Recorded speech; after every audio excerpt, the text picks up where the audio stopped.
Broadcasting live from the Business RadioX studios in Atlanta, Georgia, it's time for High Velocity Radio. Welcome to Coach the Coach, the series on Business RadioX Network, helping business coaches have more impact in less time. Brought to you by the Business RadioX Partner Program. To lock up your market and own your backyard, mybrxstudio.com. Lee, I love doing this show. I like hanging out with you and working with you, but I really enjoy visiting with these coaches who are out there doing such marvelous work. This is going to be no exception. Please join me in welcoming to the broadcast influencer, positioning advisor, and global speaker, Divya Parekh. How are you, Divya? Oh, I'm doing well. How are you, Lee? Thank you for having me on your show. Oh, I'm very excited about this. When I saw your name pop up, I knew that it was going to be a good show. Can you tell us about your firm's called Dreams Accelerator? Is that right? That's right. So tell us how you're serving folks. So how we are serving folks is we, as the name says, the key is we meet people where they're at. Because the key is that so many of us have dreams, so many of us have passion and purpose that we want to go after and make those dreams come true.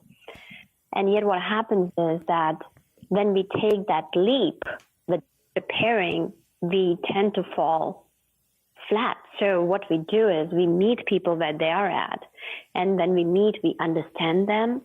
We figure out exactly what is their mission, what is their vision, and what is the true north. And after finding out the true north, what we do is we co-create a plan which has got no falling area. Of course, there are going to be failures. There are going to be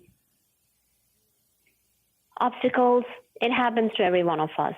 And yet we create that trampoline. We are creating that safety net. So what happens is because we have been down the road before, so I and my team create that safety net for entrepreneurs.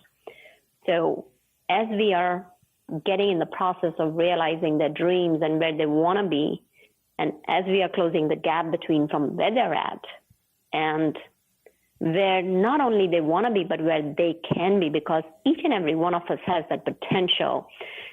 But what we do is we let a lot of things just stand in our way, and we clear those cobwebs out, put that systems in place, put that passion and purpose to work, and make them successful and have the dreams come true. Now, do you find that a lot of people, they kind of lose track of their true north, that they just get into this hamster wheel and they're busier and busier, and it seems like they're making progress, or maybe they're making money, or things are happening, but they're kind of going farther and farther from their true north?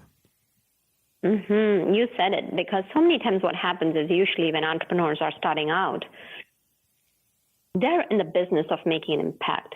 They want to inspire people. They want to influence people. And yet what happens is year or maybe 2 years, or even for a lot of entrepreneurs who are making 7 figures and multiple 7 figures, what happens is that joy is gone.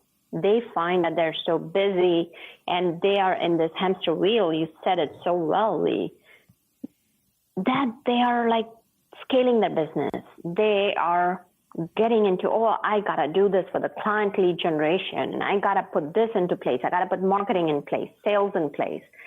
And everything becomes so systemic that they forget the very reason that they had got into. And I'm not saying this happens to everyone, but it happens to quite a few of those. And it's hard to be a leader, right? When you've kind of lost your joy or you lost your way. You said it. It is absolutely the truth, because here's the thing. There have been studies. So I come from a corporate background and a biochemistry, neuroscience background. So I'm always curious about the data. I'm always curious about how the emotional chemistry works. I'm always curious about what's the new findings on the horizon. So I'm always upgrading myself. I'm always learning new things. And there are studies that have shown that happiness does not come after success. Actually, it's reverse. That if you're happy, you are able to get your success much easier. You are able to achieve your goals more easily and with ease and grace rather than fighting it and crawling your way up and scratching and, just losing that joy. And when you talk about leadership, think about it. There's another study that shows that happiness is contagious. So, for example, they talk about even up to the secondary degree. So your first round of people who are in direct contact with you, if you're happy, we don't even need studies for that, Lee. Think about it. Right. You out of the house, or even let's say in your own family. Everybody has a different family structure. It could just be yourself. It could be your roommates. It could be your spouse. It could be your children. You get out of the bed and you look at whoever's in your family. You give them a hug. You give them a smile and say a bright, cheery good morning. Think about it, how they're going to feel.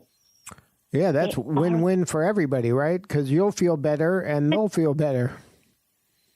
Exactly. So same way it's for the leader, right? Like now if I'm calling my client, I'm excited for my client. Then even if they're down, they are excited because I'm excited for them. And it's the same for your team members, right? Like, okay, we are in this together. Yes, there may be obstacles, but you know what? Together, we can overcome it. Together, we can do that. So bringing that joy and that confidence and bringing that muscle of perseverance back into the game, that's what makes the team members going. It's just not like telling them that, hey, you know what, this is the task, go and do it. We are not robots. And humans excel when their passion is on the rise. I mean, think about it. Like, look at, we go back to any stadium. Why do so many teams win in their hometowns? Because the fans are cheering them on. And when you attend a live game, just the energy in the stadium, any stadium, whether it's a baseball stadium or a football stadium, the energy is full peak on high and people pay hundreds of dollars, right? They go at such high prices just to be there because they're there, because they want to experience it. They want to feel that energy. They want to be part of it. The same thing goes for leadership. If you're not able to lead with joy, if you're not able to lead with love, where your team members feel that they belong to something bigger than themselves, that they're part of something larger, then you lose people.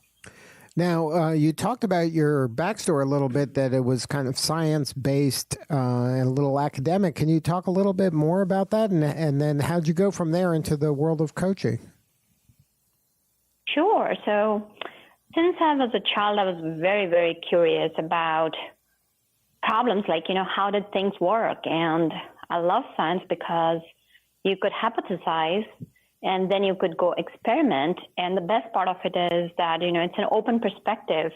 Even after you are done with something, you don't say that's definitive because there could come another study and show that it could be wrong. So being in science allowed me to have this very open perspective that I am not going to be right all the time, or I'm not going to be the perfect person at any time, because there's always learning, there's always growth, there's new horizons.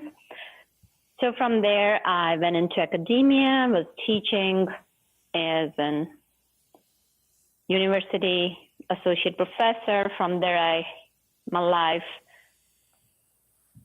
meandered to the landscape of research labs, through biopharmaceuticals, working for Fortune 50 company, running multi-million-dollar projects, and through different areas. And came 2008 with the economic downturn, and a lot of people were laid off.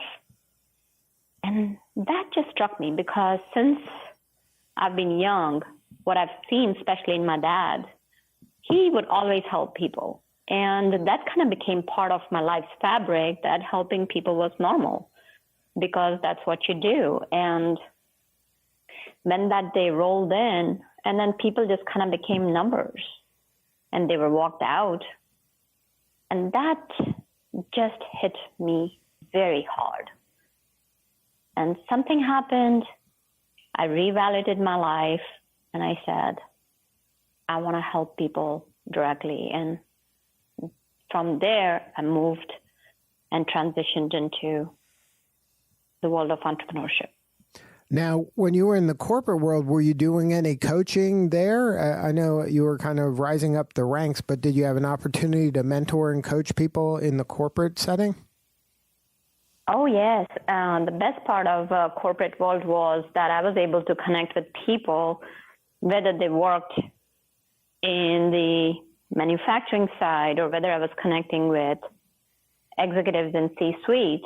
And surprisingly, I did not know that I was coaching, but people would come to me with their problems and I solved their problems. And also I was fortunate to have been part of that era where we even did pilot coaching program and established it and was involved in a lot of the mentoring stuff. And it was great because people are people. People don't change.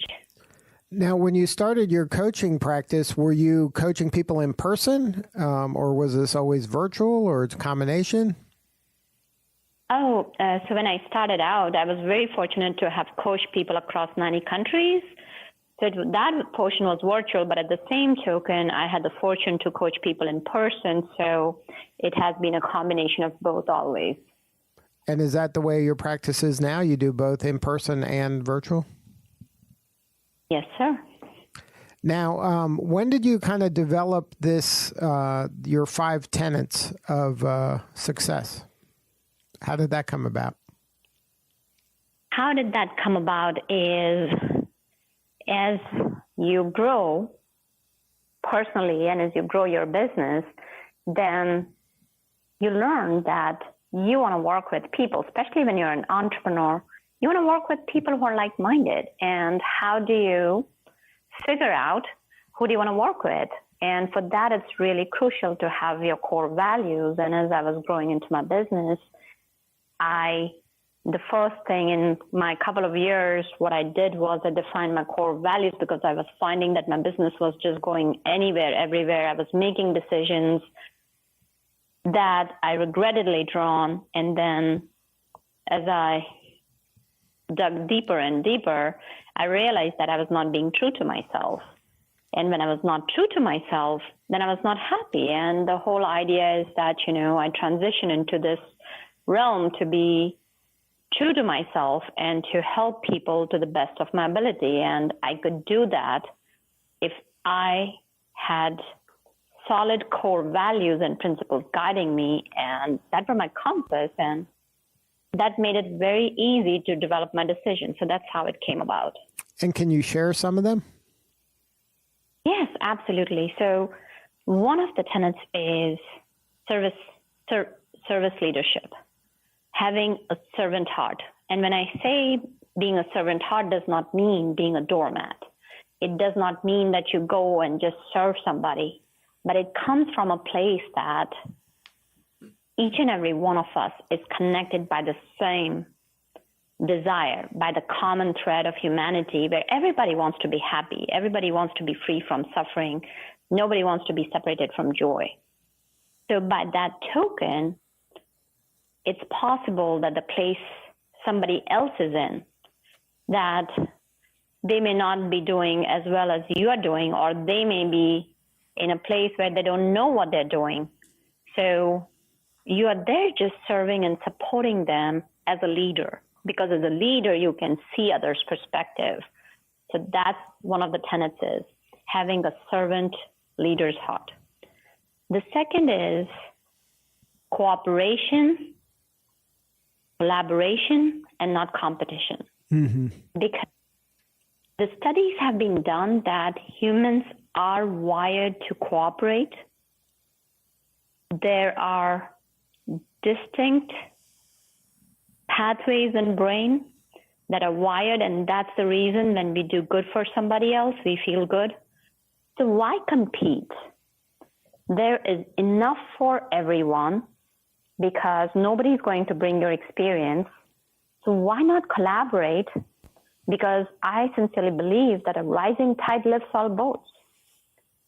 The third is mindfulness works everywhere.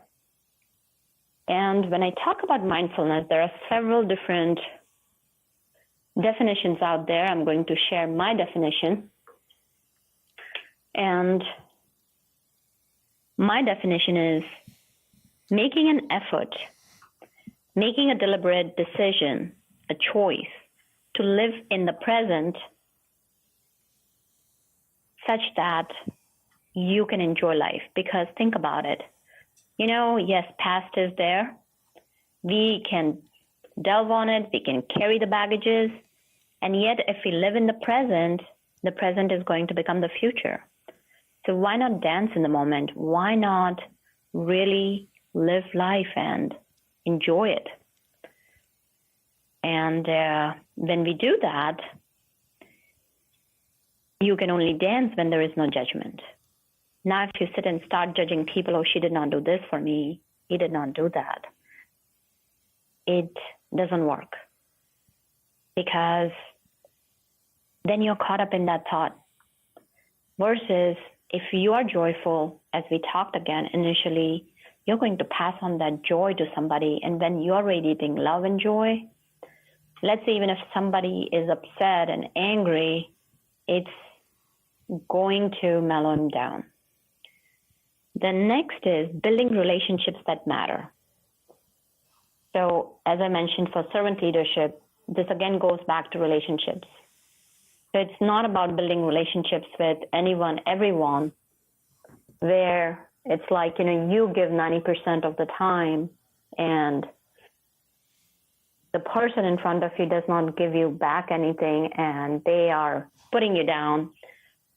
So it's really important to have that relationship with yourself first, knowing yourself, having core principles. And for example, I'll just share a story. Like, somebody approached me and said, hey, Divya, let's do business together. And this sweet lady just wanted to make money. There was nothing about impact and she was very, very deliberate about what to give back to the clients that we were going to bring in, just very, very calculated. And because I had my principles, I just said that your model is great, but we are not the right fit. Right. It becomes obvious, right? Yeah. And that's the whole reason to have those core values, because, life becomes much simpler. And the last is own it. I say, knight yourself. And when I say knight yourself, it goes back to a story when I was in middle school and I was a soldier who was to be knighted by the queen in the play. And I went home and I was asking my dad, how come queen has the power to knight me or knight a soldier and make that soldier from a soldier to a knight and soldier becomes a sir? Or I was playing the part of a guy and my dad said, no, that's not the only case. You have the power too. So I say, own your power. Take responsibility, take charge. I know we cannot control a lot of things, and yet there are things that we can control. Just like I talked about building relationships, who you connect with, who you are working with. Now, when you're working with leaders and they want, to kind of be influential, they want to make their mark. Is it hard for them to kind of own that, or do they feel like a fraud sometimes that they're not a leader enough, or they have some insecurity around that? Do you have to do some coaching around letting them know it's okay for them to lean in and take ownership, and that they do have enough in order to be successful? You captured it beautifully, Lee. Yes. There are several times, there are some people, and all of us have doubts. Let's face it, because, every one of us has received messages from someone in our lives that we are not enough. Every one of us is questioned by the standards of the society. So most of us have doubts, and folks who don't have any doubts, kudos to you. Great living. And for folks who have doubts, it's okay, because that's part of being human. And you're absolutely right. There are several leaders, because a lot of leaders will set really high standards for themselves, and they think that if they fail, they cannot be a leader, or they cannot be a true influencer. But the key thing is that vulnerability and courage is a huge part, as Brené Brown says. I'm a big fan of Brené Brown, and when you're vulnerable and when you're sharing with people that, I've failed, or this thing did not work out, but rather than seeing it as a failure, it's a breeding ground for learning. And from this breeding ground of learning is going to cultivate a tree that's going to be the future of tomorrow. So when you come from that place, much easier to own, because then you're accepting your frailties. And when you accept your frailties and that capability of making an error, you accept others. And when you accept others, meet them from a place of being a human, right? We all are human beings, but being a human is very, very hard. When we do that, we become influential. If you're just now joining us, you're listening to the Coach series on the Business Radio X network, helping business coaches have more impact in less time. Brought to you by the Business Radio X Partner Program. To lock up your market and own your backyard, mybrxstudio.com. Lee, this is the favorite part of the series for me. You know why, right? Why is that? Because we get to talk about me.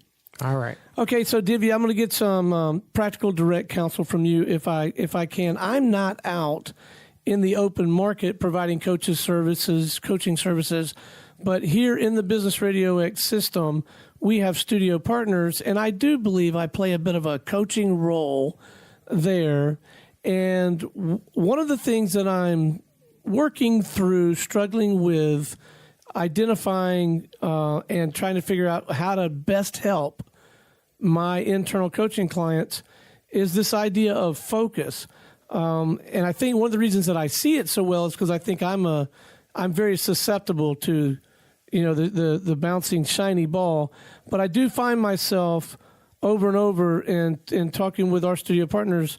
It just seems like maybe they're losing focus, and there's just so much cool stuff to do in our business, and they get running down these paths. And I wondered if you had any counsel you might offer me to help keep myself in check, or tactics to help some of my internal clients maybe recenter themselves and become better at focus. Absolutely. Great question. And you're absolutely right that so many new shiny toys that each and every one of us kind of gets distracted by so much noise and the information that's out there. So what I would recommend in form of a tactic is that for every quarter, just have one goal. So this is what I do with my clients as well as for myself. I create one big overarching goal for the year, or at the maximum, just two big goals that I want to achieve. And then what I do is I break them down quarterly, monthly, and have a measurement index where you have the milestones. And what you're doing is that one of the things I would also recommend is having an accountability partner. So as you have created milestones, and now if you don't achieve it, you know that you have not been able to achieve it. It's very clear on the paper, on an Excel spreadsheet, on Trello, on Slackboard, whatever you want to use, in your journal. And now sit and evaluate that what was the reason you were not able to achieve that milestone. And wherever you have been distracted, you'll be able to find. So I have found that measurement matrix data speaks for itself. I hope that helps you. And I don't know if we have time, I can go in more details. Not sure how much time we have left. Well, we have a little bit of time left, but before we wrap, I'd like you to share. That was good advice for Stone. Certainly was. Thank you. Do you have any actionable pieces of advice for a new coach, somebody who's just getting into coaching and maybe doesn't, hasn't been along the path as long as you? Do you have any advice that you can share that will, help accelerate their success? Absolutely. I will say, first sit down and write down your top 3 to 5 core values. What is it that makes you? What is it that really makes you happy and brings that joy in your life? And let those core values be your driving compass. And you'll find that decisions are so much easier. You're not thinking whether I want to go for this shiny toy, whether I want to work with this person, or whether I want to start on this next venture. You gotta really understand what your true north is, so that if you don't aim correctly, you're going to miss your target, right? Exactly, and it's almost like, very quickly, I'll share a story. Is if you're in an airplane and even if you miss by 1 degree, so let's say if you are headed to San Francisco, and if you are moving that by just 1 degree, you'll probably end up in LA or in Oregon. So similarly, if we miss the mark every single day for a value, we will miss our true north and our true joy and true success, because you'll not be successful because you're not showing up as yourself, and you'll not be able to play full out. That is good advice. Thank you so much for sharing your story today. If somebody wanted to learn more, or maybe you're doing workshops, you're doing all kinds of stuff all over the place, right? You're speaking, you're doing coaching. If they want to learn more and kind of plug into your network and be one of those relationships that matter, where should they go? Do you have a website? Yes, I do have a website, and I'm here to serve you. First of all, I would love to thank you and Stone for having me on your show. And thank you, listeners, for joining us, because without you, no show is possible. You can connect with me at www.divyaparekh.com. And Lee, if you will spell it, that'll be great, because I do have an accent. And I hadn't noticed, but I will spell it. It's DIVYAPAREKH.com. Divya, thank you again for sharing your story. It is so important for coaches out there to understand the journey that other coaches have gone through. And I appreciate you sharing your advice and your journey with the other coaches. Thank you. Thank you. All right. This is Lee Cantor. We will see you all next time on Coach the Coach Radio.